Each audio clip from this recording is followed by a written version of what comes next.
Parasakthi director Sudha Kongara இயக்கத்துல நம்ம சிவகார்த்திகேயன், அதர்வா, ரவி மோகன், ஸ்ரீலீலா அப்படின்னு சொல்லிட்டு சினிமா பட்டாளமே சேர்ந்து நடிக்க பொங்கல் ட்ரீட்டா தேட்டருக்கு வெளிவந்த ஒரு தமிழ் பொலிட்டிக்கல் பீரியாட்டிக்கல் திரைப்படம். அதாவது பொங்கலுக்கு வர இருந்த ஒரு திரைப்படத்தை வேணும்னே நான் வம்பு இழுப்பேன், நான் கிளாஷுக்கு வரேன் அப்படின்னு சொல்லிட்டு முன்னாடி கொண்டு வந்தாங்க ஜனவரி 10ஆம் தேதி. ஆனால் கடைசியில் நம்ம படம் வரல, அது அப்பாற்பட்ட பிரச்சனை. ஸோ தனியாக வந்துட்டான், மிகப்பெரிய பிளாக் பஸ்டர் ஆக போகிறான்ற மாதிரி தான் எதிர்பார்த்தோம். ஆனால் ஒரு மிகப்பெரிய அடிங்க. அதாவது இங்கு விட்டு அடி எங்கு விட்டு அடி இல்லை, அந்த அளவுக்கு ஒரு பெரிய அடி வாங்கியிருக்கேன். படம் ஒரு மிகப்பெரிய ஃப்ளாப். அதாவது இந்த வருடத்துடைய first biggest disaster of Tamil சினிமானா அது இந்த பராசக்தி மட்டும் தான். இதை முஞ்சுற அளவுக்கு இன்னொரு படம் வந்துருச்சு, நான் இல்லைன்னு சொல்ல மாட்டேன். ஆனால் இவன் வரத்துக்கு அவன் வரதுக்கு முன்னாடி ஃப்ளாப் ஆனவன் இவன் மட்டும்தான். பராசக்தி ஒரு மிகப்பெரிய தோல்வி பெற்ற திரைப்படமாக மாறி இருக்கேன். நம்ம சுதா கொங்கரா இந்த அளவுக்கு ஒரு மோசமான படத்தை கொடுப்பாங்க அப்படின்னு சொல்லிட்டு நம்ம நினச்சி கூட பார்க்கவே இல்லை.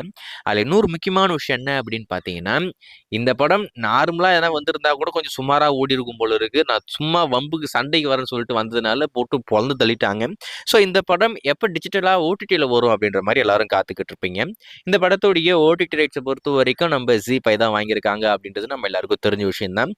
அது மட்டும் இல்லாமல் தயாரிப்பாளர் ரொம்பவே அப்படியே கர்வத்தோட சொன்னாப்புல, எங்கள் படம் 8 வாரம் கழிச்சு தான் ஓடிடியில் வரும் அப்படின்ற மாதிரி. படம் பெருசாக ஓடிடுச்சு இல்லையா, அதாவது ஒரு மிகப்பெரிய பிளாக் பஸ்டர், ரொம்பவே பாக்ஸ் ஆஃபீஸ்லலாம் என்ன கூட முடியாத அளவுக்கு எல்லாமே வந்துருச்சு இல்லையா. அதனால இப்போ என்ன பண்ணிட்டாங்கன்னா, அந்த 8 வாரத்தை மாற்றி 4 வாரத்தில் நம்ம ஸ்டீம் பண்ணிடலாம் அப்படின்னு சொல்லிட்டு முடிவு பண்ணிட்டாங்க போல இருக்கு. பிப்ரவரி 7ஆம் தேதி பராசக்தி திரைப்படம் உங்களுக்காக ஜி5ல வரப்போகுது. ஸோ நீங்களே முடிவு பண்ணிக்கோங்க, அப்போ அந்த படம் எந்த அளவுக்கு சூப்பராக ஓடி இருக்கும் அப்படின்னு சொல்லிட்டு. என்னதான் அவங்க 100 கோடி ரூபாய் வந்துருச்சுன்னு சொல்லிட்டு போஸ்டர்லாம் விட்டாலும் உண்மையிலே போய் பார்த்தீங்கன்னா அது அந்த அளவுக்குலாம் போகவே இல்லை, சும்மா அடிச்சு விட்டது தான். ஸோ ஏதோ ஒன்று பராசக்தி திரைப்படம் பிப்ரவரி 7ஆம் தேதி ஜி5ல வரப்போதாமா. ஸோ அதுக்கான அஃபிஷியல் அப்டேட்டுமே கூடி சீக்கிரம் ஜி5 தரப்புல வந்துடும். இன்றில்னாக்கா நாளை மறுநாள் வருன்ற மாதிரி நான் எதிர்பார்க்குறேன். இதுக்கு முன்னாடி நீங்கள் இந்த பராசக்தி திரைப்படத்தை பார்த்துருந்தா இந்த படம் உங்களுக்கு அந்த அளவுக்கு பிடிச்சிருக்கு இல்லை இது வரைக்கும் பார்க்கல அப்படின்னு சொன்னேன், பிப்ரவரி 7ஆம் தேதி எக்ஸ்க்ளூசிவாக ஜி5ல ஸ்டீம் ஆக போகுது. ஜி5ல வந்ததுக்கப்புறம் பாருங்கள். ஆனால் பார்க்கறதுக்கு இந்த படத்தில் என்ன இருக்குன்னு தெரியல.